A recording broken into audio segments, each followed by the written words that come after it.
US और China की meeting का जो एक्सुबरेंस बना था मार्केट में, अब वो डिसअपॉइंटमेंट में कन्वर्ट हो रहा है। जहां पे लोगों को उम्मीद थी कि इस मीटिंग के बाद में ट्रेड डील के साथ एआई चिप्स और खासकर ईरान वॉर पे कोई स्ट्रांग स्टेटमेंट आएगी और कुछ पक्का ठोस उनको देखने मिलेगा, बट ऐसा कुछ नहीं हुआ। ट्रम्प जो है ऑलरेडी चाइना से निकल चुके हैं।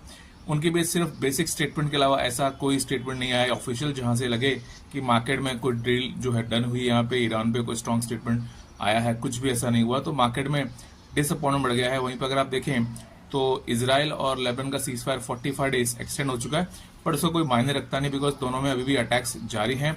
वहीं पे अगर आप देखें तो ईरान ने कहा है कि यूएस के साथ में जो ट्रस्ट डेफिसिट है या लैक ऑफ ट्रस्ट है उस वजह से बातचीत आगे नहीं बढ़ रही है। और ट्रम्प ने ये कहा है कि ये सीज फायर जो थे उसके वो एग्री थे नहीं, बट पाकिस्तान को फेवर देते हुए ये सीज फायर उन्होंने की थी। तो कुल मिला के जो है मार्केट में अब चिंताएं बढ़ी है कि शायद जो रैली है वो फेड होगी और वापस से वॉर हो सकती है। स्टेट ऑफ हॉर्मुज़ में छुटपुट घटनाएं चालू हैं अटैक्स के, तो इस वजह से मार्केट में फिर से पैनिक बढ़ा है। अगर आप देखें तो यूएस और यूरोपियन मार्केट और एशियन मार्केट तीनों में बहुत भारी सेल ऑफ था। वहीं अगर आप देखें तो ब्रेंट जो है 109 और क्रूड है 105 पे आ चुका है। डॉलर इंडेक्स जो है अब 99.2 पे आ चुका है।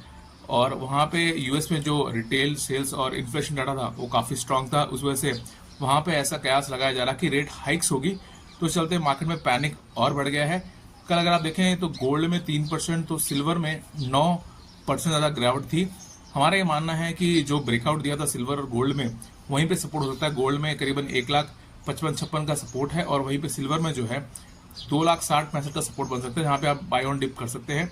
यहाँ पे अगर आप देखें भारतीय बाजारों के लिए अगले हफ्ते में कुछ इंटरेस्टिंग हो सकता है, क्योंकि पूरा वीक का प्रोडिक्शन हम कर रहे हैं। डेली प्रोडिक्शन की मंडी का वीडियो अवेट कीजिए। यहाँ पे निफ्टी में जो पहला रेजिस्टेंस बनेगा वो होगा 23,795 से 850 का, जहां पे आपका 50 SMA आ रहा है डे टाइम फ्रेम का। इसके ऊपर अगर हम टिके तो फाइनली बड़ा सपोर्ट रेजिस्टेंस होगा 24,040 से लेके 24,090 का, जो ब्रेक करना मुश्किल है बिकॉज ये डे टाइम का 20 SMA है। यहाँ से अगर गिरावट बढ़ी तो जो एक गैप हमारा पेंडिंग था गैप अप का डे टाइम फ्रेम पे, जो करीबन आ रहा है आपका 23,200 से लेके 150 का, वहां पे हम जा सकते हैं। बट ये ब्रेक हुआ तो मेजर सपोर्ट अभी यहाँ पे नेक्स्ट बन रहा है वीकली और मंथली एवीएफ, जो करीबन आ रहा है 22,800 से लेके 22,720 के बीच में। तो नेक्स्ट वीक जो है बड़ा चैलेंजिंग हो मार्केट के लिए। यहाँ पे जो है आपको देखना है कि डे के हिसाब से ट्रेड करना है, कोई लॉन्ग एंड शॉर्ट मत कीजिए, क्योंकि न्यूज फ्लो के हिसाब से ट्रेंड चेंज होगा जियोपॉलिटिक्स में। तो मंडे के वीडियो के लिए वेट कीजिए, यहाँ पे आपको हम मंडे का एनालिसिस देंगे। और इस वीडियो को लाइक एंड शेयर कीजिए, चैनल को फॉलो एंड सब्सक्राइब कीजिए।